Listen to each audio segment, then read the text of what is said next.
So tonight, inshallah ta'ala, I'm here to talk to you about the Torah. I'm serious. No one said it. Why are we talking about the Torah? Let's talk about the Torah as Allah subhanahu wa ta'ala spoke about it. Okay? And let's start with that, inshallah ta'ala.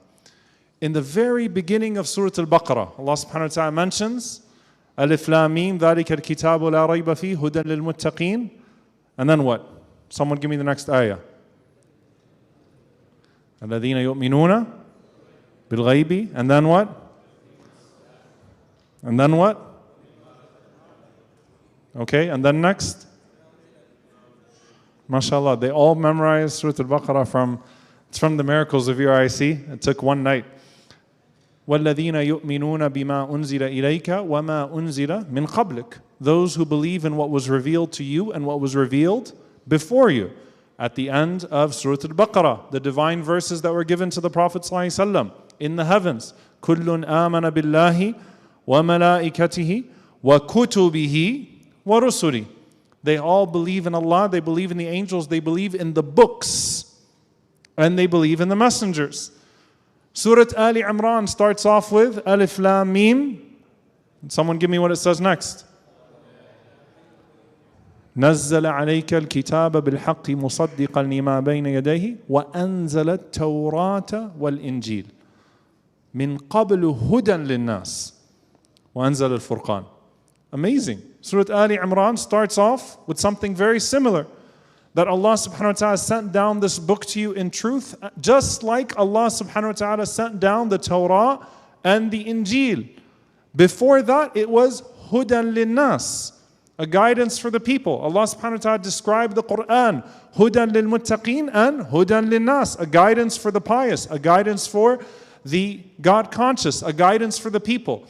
Allah subhanahu wa ta'ala describes the Torah, fiha hudan wa nur. When Allah azza wa jal revealed it, it had guidance and light inside of it. And Allah describes the Injil, the Gospels that were revealed to Isa alayhi salam. Fihi hudan wa nur. That it had in it guidance and light. The Quran, Allah does not say in it is guidance and light. Allah calls the whole Quran huda and nur, guidance and light. What happened? How is it, subhanAllah, that we are supposed to hold these original scriptures in such high regard? And what does that mean for us today? To say as a Muslim, it is one of arkanul iman, one of the articles of my faith, that I believe in the Torah that was revealed, and I believe in the Injil that was revealed. Why is it an article of faith, and what does it mean today? So it's way too long to go through a full dars, a full lecture, or actually dissect the Torah then and the Torah now. So I'll give you some highlights, inshallah ta'ala. Number one, many of the ulama say the Torah and the Injil are the greatest revelations of Allah subhanahu wa ta'ala after the Quran. And there is a correlation between what was revealed to ulul azmi min ar-rusul, the greatest of the messengers, and the greatest of the messages. Right? So what came to Musa, what came to Isa, Suhuf of Ibrahim, the Zabur of Dawood, what came to the greatest messengers are necessarily the greatest messages. The Quran being, of course, the greatest that was given to the Prophet sallallahu alaihi wasallam. What is the Torah? What was it then and what is it now? How did the tahrif, how did the alterations of the Torah happen to where it is what it is now, and what does that mean for us today? SubhanAllah, this is a rich discussion amongst the ulama. The Prophet ﷺ mentioned that I have been given in the place of the Torah the as-sab'a min al-mathani aw at-tiwal, the 7 often recited surahs or the 7 long surahs, right? The 7 long surahs being in, of course, according to many of the scholars, when you look at the first 7 of the Quran, some of them said that if you were to take after Al-Fatiha, Al-Baqarah, Ali Imran, Al-Nisa, Al-Ma'idah, Al-An'am, Al-A'raf, that is the approximate length of the original Torah to Musa alayhi salam. So some of the scholars said that is what was revealed in terms of length, okay, to Musa alayhi salam. Some of them said the character of those 7. If you look through the 7, the first surahs of the Quran as we're going through now, what are you listening to?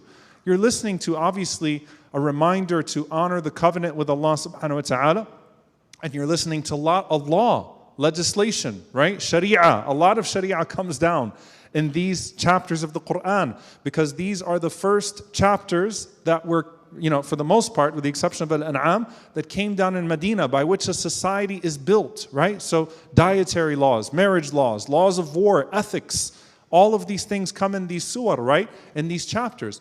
And a reminder that victory comes through upholding the covenant with Allah subhanahu wa ta'ala, and destruction comes with turning your back on the covenant with Allah subhanahu wa ta'ala. So stories of victory and stories of destruction. So some of the scholars said that this is the essence of the Torah as well. A lot of law and a lot of reminder to uphold the covenant. And if you uphold the covenant, then you'll have the success of those who came before. And if you turn your back on the covenant, you will have the destruction of those who came before. So some of the scholars said that. Another thing that the Prophet ﷺ mentioned is that the Torah was revealed on the 6th night of Ramadan. And by the way, the Prophet ﷺ said this about all of the revelations, the major revelations, that it coincided to the month of Ramadan. That Allah Azza wa Jal chose to deliver these divine messages in the month of Ramadan. So you have the Torah that came down in Ramadan to Musa alayhi salam, divinely written, divinely inscribed, one of the greatest revelations that came. How much of it is still there? There's a lot of debate there too, and I can't unpack it all, but you'll find the writings of Ibn Hazm and Al-Bukhari, Ibn Taymiyyah, Ibn Al-Qayyim, talking about how much of the Torah remains today and how much of it was altered and how was it altered. Okay, and this is where it starts to get very interesting. Some of the scholars, they said if you look through the history of the Torah, that most of it, that there is in it most of what was divinely revealed, but the tahrif, the alteration of the Torah came through the additions in terms of the bulks of it. What does that mean? وَيْلٌ لِلَّذِينَ يَكْتُبُونَ الْكِتَابَ بِأَيْدِيهِمْ ثُمَّ يَقُولُونَ هَذَا مِنْ عِنْدِ اللَّهِ. Woe to those who write the book with their hands. And then they say, this is from Allah. So Ibn al-Qayyim rahimahullah says, when you think of the sections of the Torah that were added, especially when it comes to the stories of the prophets and things that contradict some of what we would see as fundamental to the law, fundamental to the legislation, fundamental to the character of the prophets, he describes this in a very interesting way, that they elevated the words.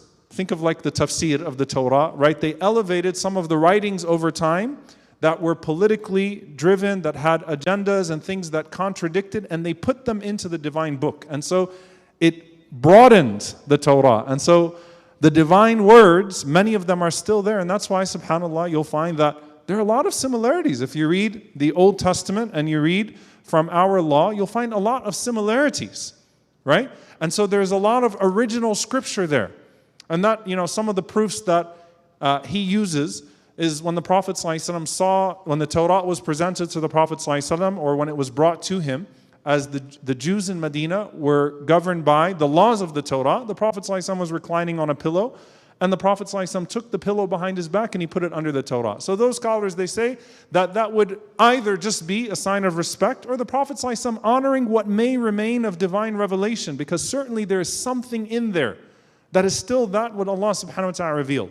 So it's the bulk of man-made writing that was added to it over time. Also, the many translations and mistranslations and little changes here. One word changes here, one word changes here.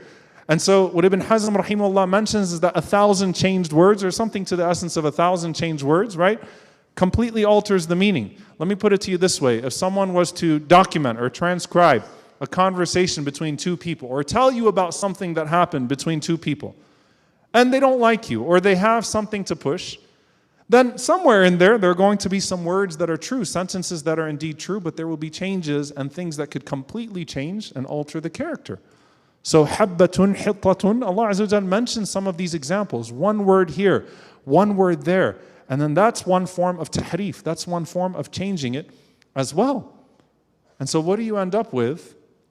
Obviously, as Muslims, you look at it and you can see so much in terms of proofs of the prophethood of the Prophet ﷺ, so many things that there are similarities between the texts, and we say, okay, that's something to build upon in terms of our da'wah, right?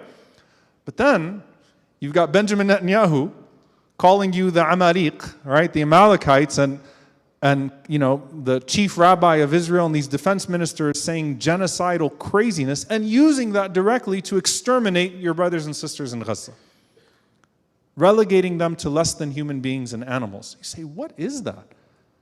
And I've caught Muslims multiple times, which is why this is so important. I've caught Muslims multiple times ascribing to the prophets what we would never ascribe to the Anbiya. Right? We would never ascribe to Dawood alayhi salam and Nuh alayhi salam some of the things that are written. They're to be then used to the destruction of populations. And so there are additions, certainly from our perspective, there are the changes.